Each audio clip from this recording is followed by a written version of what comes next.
Isang magandang araw sa ating lahat mga idol. This is RJ Arts TV. Matagal-tagal na rin tayo mga idol na hindi tayo nakapag-upload ng video.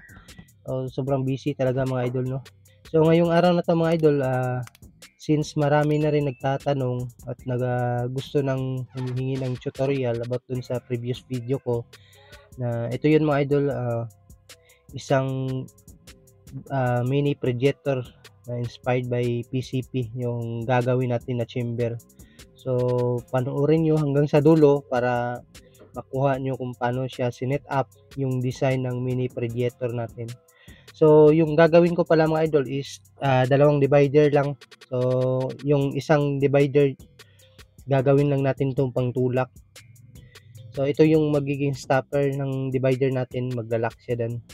Tapos yung 40mm yung size ng ating body chamber at yung haba niya lahat kasama na to, 24.5 inches yung haba niya. So ngayong araw na to mga idol, i-share ko sa inyo kung paano siya sinet up. Tapos meron na tayong check valve. So pinagawa pala to sa akin ni Sir Joshua Nulong. Medyo matagal na rin to naka-stock mga idol, no, na pinapagawa. Ngayon lang tayo nakapaggawa. Ganito pala ako mag-set up ng body chamber mga idol. Inuuna ko nilalagay yung kanyang check valve para madali natin siyang matuwid. So dito lagyan natin siya dito natin idadaan yung super glue. Dito banda patakan natin ng super glue. So wag muna dito para hindi kumapit yung natin. Pagkatapos yan mga idol, ilalagay ko siya muna yung kadugtong ng ating body chamber para wala talaga siyang humps, yung parang humps. So tuwid lang siya mga idol.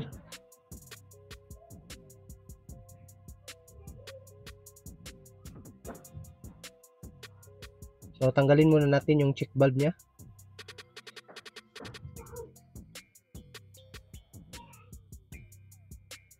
So dito mga idol, dito banda lagyan natin siya ng PVC powder or yung sa welding rod na pinudpud natin para matibay siya.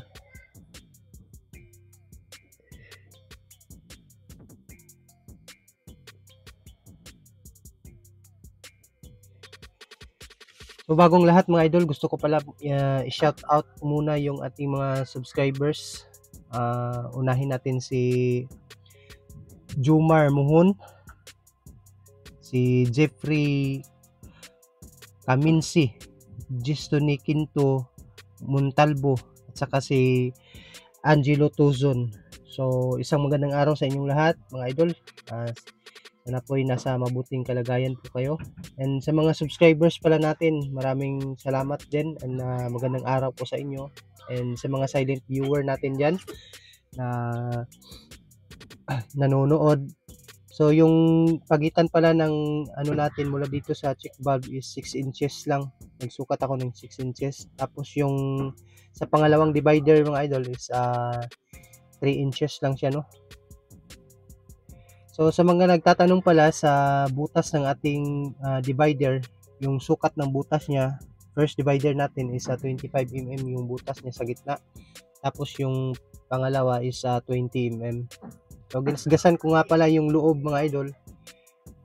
Ang purpose niyan para paglagyan natin ng super glue, kapit na kapit yung super glue diyan. Kasi magaspang siya sa loob, kailangan natin siyang gaspangin. Tapos yung mga stopper din natin mga idol, yung ilalagay natin na stopper pang ipit dun sa ating divider, gagasgasin din natin. So ito yung first na stopper yung ilalagay natin mga idol. Tapos itulak natin ito. So ulitin ko lang mga idol, dalawa lang yung gagamitin natin na divider nito. Ang purpose ng isa pang tulak lang siya, no, para tuwid yung ating pagkalagay ng ating divider, hindi siya tabingi. So after nyan, patakan natin siya ng super glue. So damihan lang natin mga idol. Kahit wala ng PVC powder yan sa loob, kasi ipitin din naman siya. So yung pang-ipit pala natin mga idol, 40mm lang din siya no, na binawasan natin. Tapos yung size niya is 1 inch. Ito yung 1 inch. Tapos ikabit natin yung pang-ipit niya.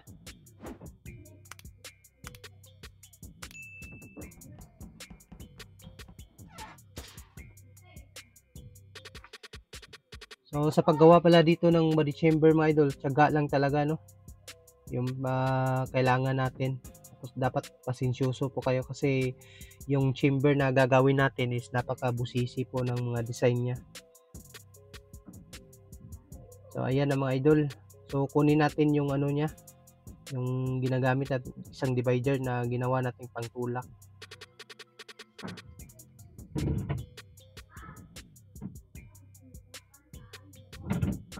So after nyan mga idol, patakan nyo lang ng patakan ng super glue.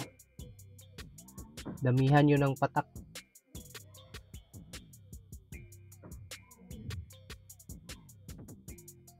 So isunod natin yung isang pangalawang divider nya.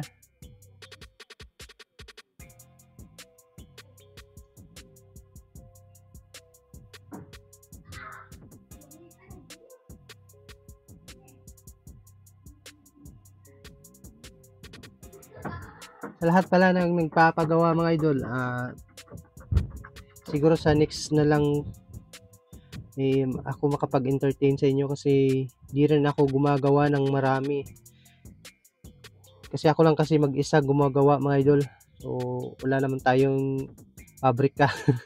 At saka paunti-unti lang natin gagawin kasi may mga nagpapagawa talagang ano sila, yung hindi makapaghintay ba, tapos minamadali nila yung unit. So problema kasi pag minadali natin mga idol, hindi natin makuha yung tamang proseso at saka hindi pulido yung pagkakagawa at saka di quality kasi minamadali kasi.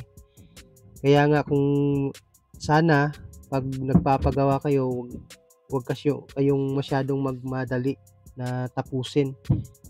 Kasi iniisip ko rin yung mga idol, yung safety ng gagamit ng mga toy gun.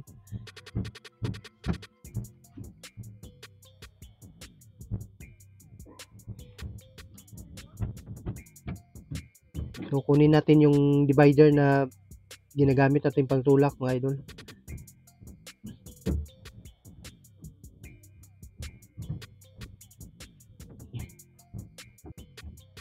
So patakan natin ng super glue.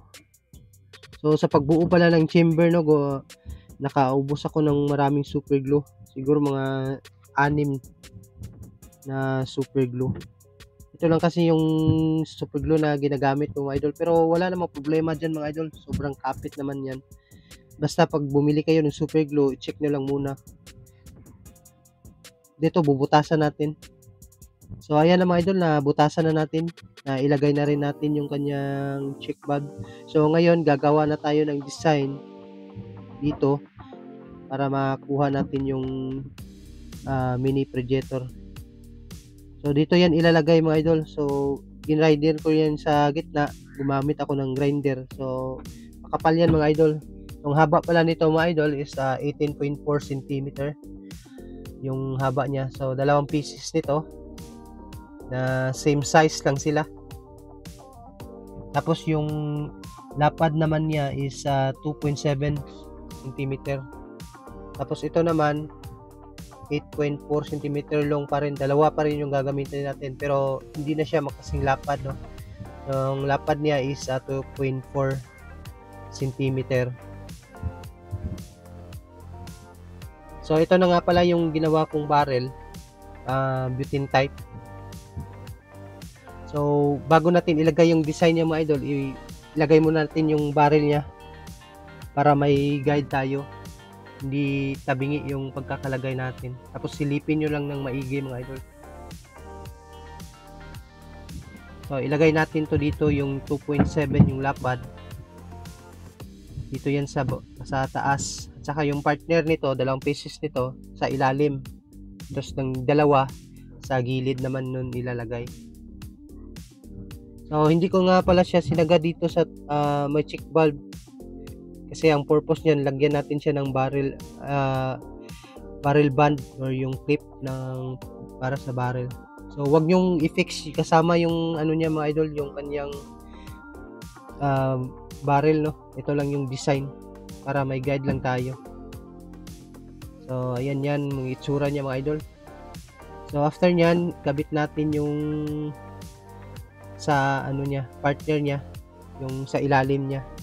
So silipin yung mabuti mga idol para hindi tabingi yung ano nyo, yung pagkalagay nyo.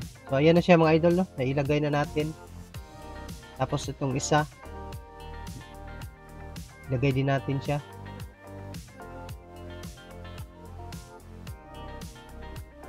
So bago nyo siya i-fix mga idol, silipin yung mabuti bago nyo i-fix. So ayan na siya mga idol, nailagay na natin. So after nyan mga idol, kailangan natin ng manipis lang na PVC para madali siyang tabasin. Ito yung ginagamit ko na pan-design dito. So susukatin muna natin to mga idol para may guide tayo.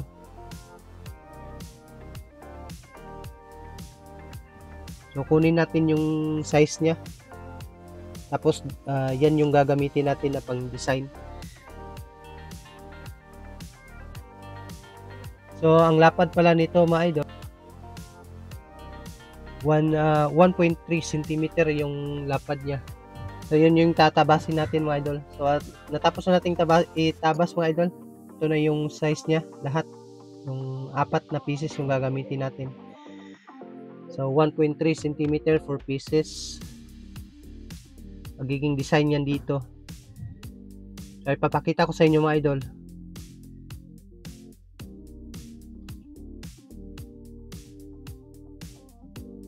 So ganito yung magiging itsura niya. Dito natin yan ipapasok. Pero wag nyo munang i-fix mga idol, no. Lagyan kasi maggagawa tayo ng design yan.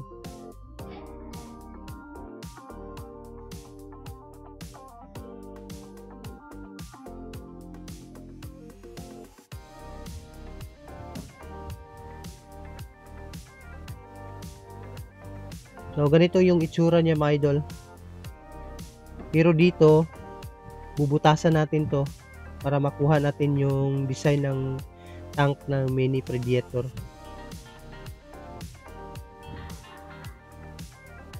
So dodrawingan muna natin to mga idol.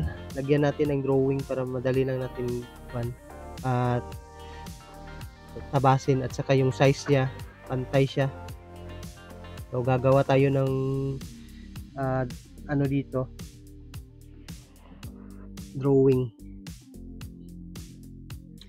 So after nyan mga idol, ito na yung magiging ano niya, itsura niya. Ganyan siya. So markiran muna natin bago natin butasan.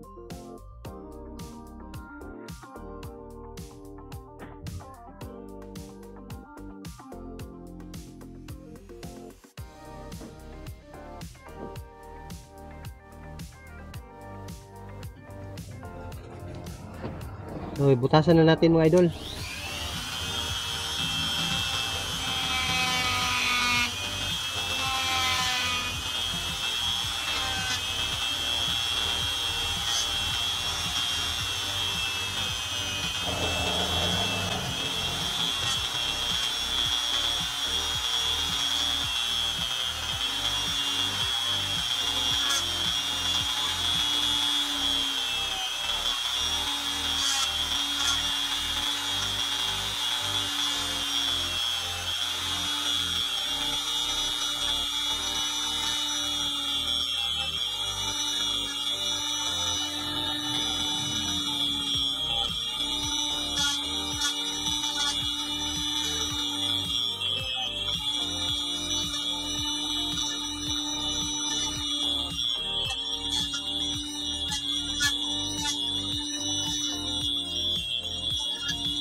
So ito yung magiging itsura niya mga idol. Tapos yan, ikakat natin yan yung may drawing or may guhit ng lapis. Kakat natin siya gamit ito. So ayan na mga idol, nakat na natin. So ganito lang yung itsura niya sa 4 pieces. Ganyan yung design niya mga idol. So ikabit na natin mga idol. So unahin natin tong sa taas. Bago pala kayo mag marker nito mga idol or mag drawing nito, lagyan mo muna ng number para hindi kayo maligaw.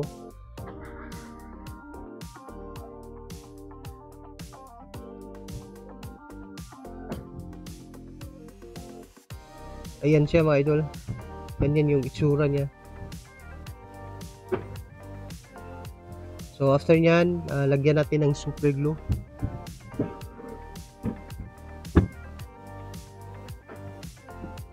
Huwag nyo munang damihan mga idol para ma-move pa natin siya kapag medyo tabingi, no?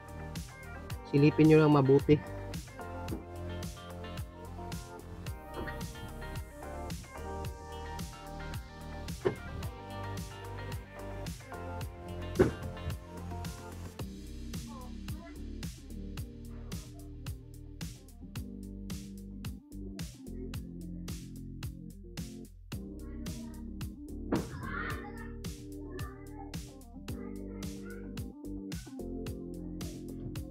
So after nyan, yung isa naman susunod natin.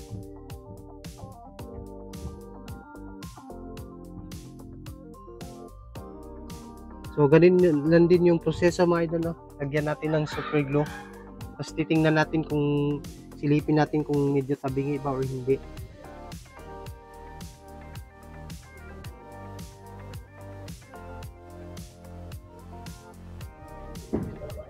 So ganito yung itsura niya mga idol.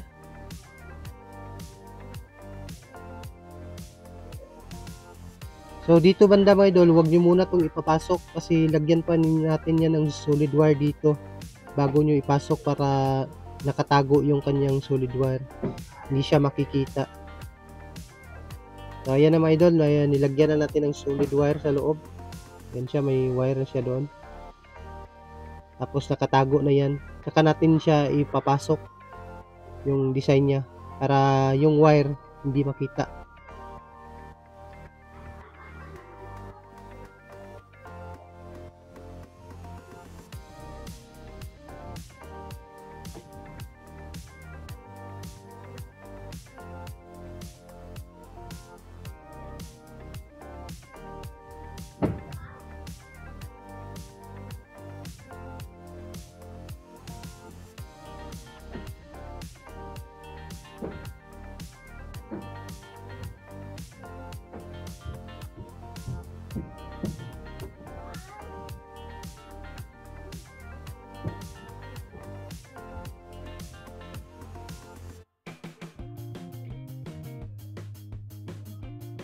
So tapos na mga idol. So ganyan lang kasimple, no, sa paggawa ng body chamber na inspired by Mini Predator PCP. So ganyan lang yung itsura niya. So sana po ay nagustuhan nyo ang video na to at may natutunan kayo sa video na to. At maraming salamat po pala sa lahat ng walang sawang pagsuporta, and God bless po sa ating lahat at isang magandang araw po.